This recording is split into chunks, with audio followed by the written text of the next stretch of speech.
Hey everyone, tonight we step into the forgotten world of medieval peasants, the ultimate survivors. Theirs is a tale not of kings and castles, but of sheer human grit against some of history's most brutal winters. From ingenious insulation to shared body heat, their story is a masterclass in resilience. So, before you settle in, if you're enjoying this journey, hit like and subscribe. And drop a comment telling me where you're watching from and the time there. It's always amazing to connect across the globe. Now, dim your lights, maybe switch on a fan for that ambient hum, and let's travel back together.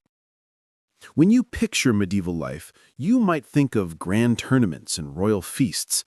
But for the peasant, winter was a stark question. How do we live through the night? It wasn't a season, it was an annual siege. Imagine a home of woven sticks smeared with mud and straw, walls so thin the wind whispered secrets straight into your bones. No windows, just a leather-covered hole.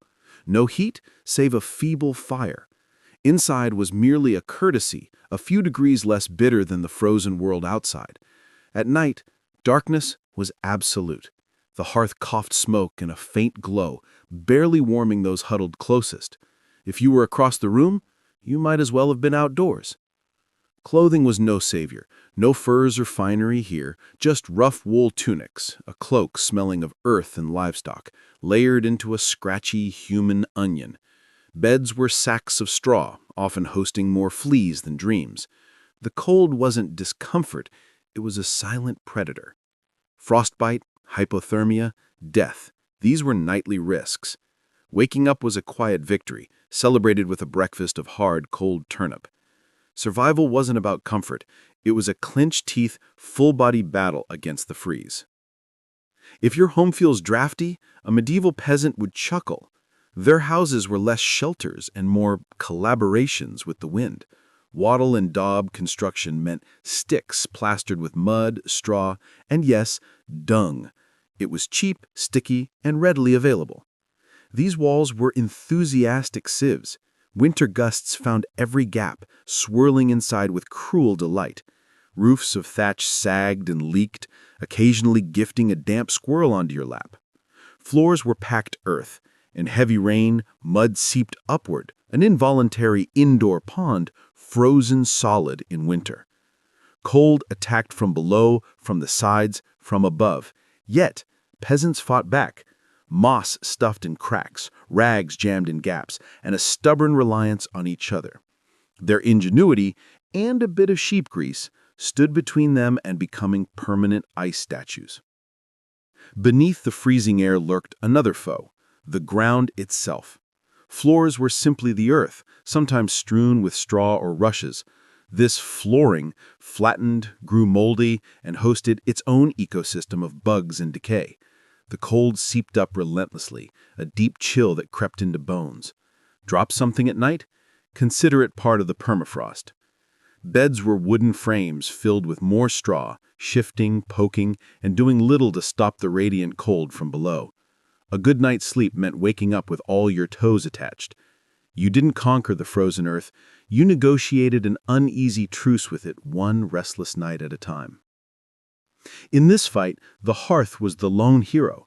Not a fireplace with a chimney, but a simple pit of stones and burning logs, drowning the room in smoke. It was kitchen, lantern, and entertainment center. Letting it die was unthinkable. Restarting it meant flint, steel, kindling, and prayer. Everyone had a role, stoking, watching, feeding it precious fuel. It was a constant duel between human determination and the cold's desire to snuff out life. This smoky, sputtering heart of the home didn't guarantee survival, but without it, all hope was lost. The fear of a dead fire was real. No matches, no lighters. Rekindling in the frozen dark with numb fingers was a desperate struggle. So they banked the fire, burying embers under a blanket of ash to smolder through the night. It was a precise art. Too much ash, too little air, and you'd wake to dead coals. Done right, you'd uncover a glimmer of life at dawn and nurse it back to flame. This knowledge was passed down like a sacred rite. Some nights, families took turns on watch, sleepwalking to the hearth to guard their glowing lifeline. That single surviving ember at sunrise wasn't just fire, It was victory. When the fire waned, the best heat source was each other. Personal space vanished. On brutal nights, families piled into a corner wrapped in rags, forming a layered, snoring human lasagna. The young and old were tucked in the warm center. The sturdy acted as outer shields against drafts. Move too much, and you'd shove a relative into the icy periphery, a grave social crime. Shared straw mattresses flattened under the weight of generations. It wasn't fragrant, but it was strategic. This huddling was more than survival. It bred storytelling, bonding, and muffled laughter under shared blankets. Better a snoring uncle than frostbite. Your winter roommates? Livestock. Bringing cows, goats, and chickens inside wasn't a choice. It was central heating. Their body heat raised the temperature, and their presence deterred thieves. The house became a living furnace, fragrant and chaotic. Chickens roosted in corners, pigs claimed prime floor space, and cows lounged like entitled guests. The smell by spring was legendary, but you developed a selective nose.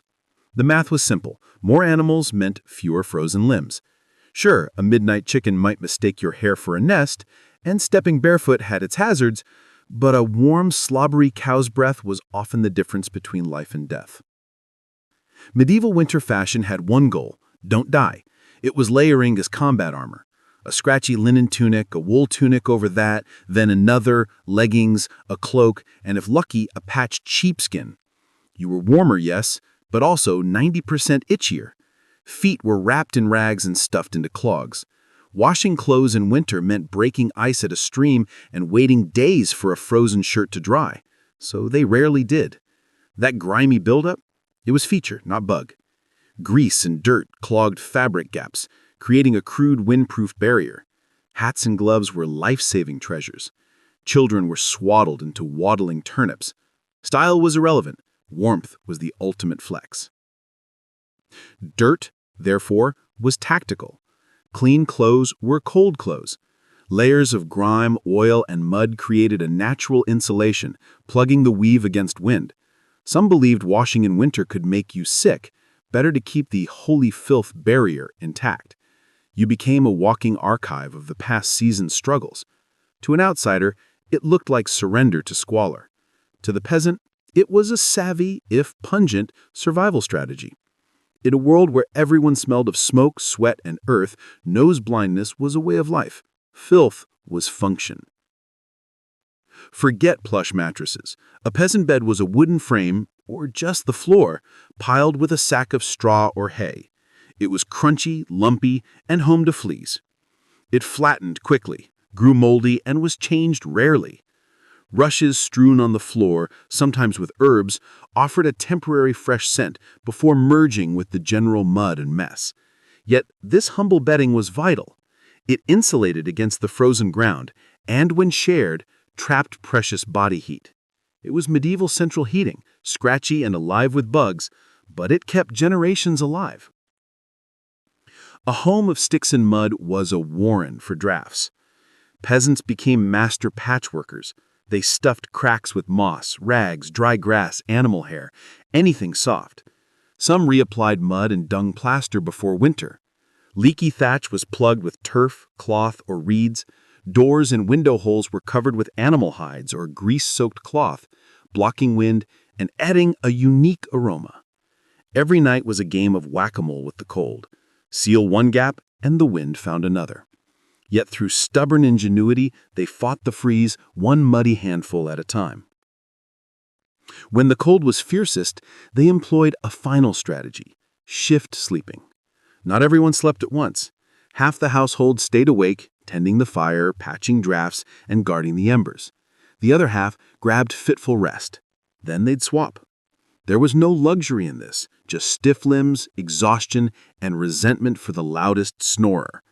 Even children took turns. Everyone contributed. Sleep was fragmented, interrupted by movement, animal noises, and the relentless wind. But this vigilance kept the hearth alive. That glowing ember at 3 a.m., guarded by squinting, shivering hands, was the thin line between survival and surrender. It was a testament to human will. When nature is relentless, you meet it with shifts. You endure.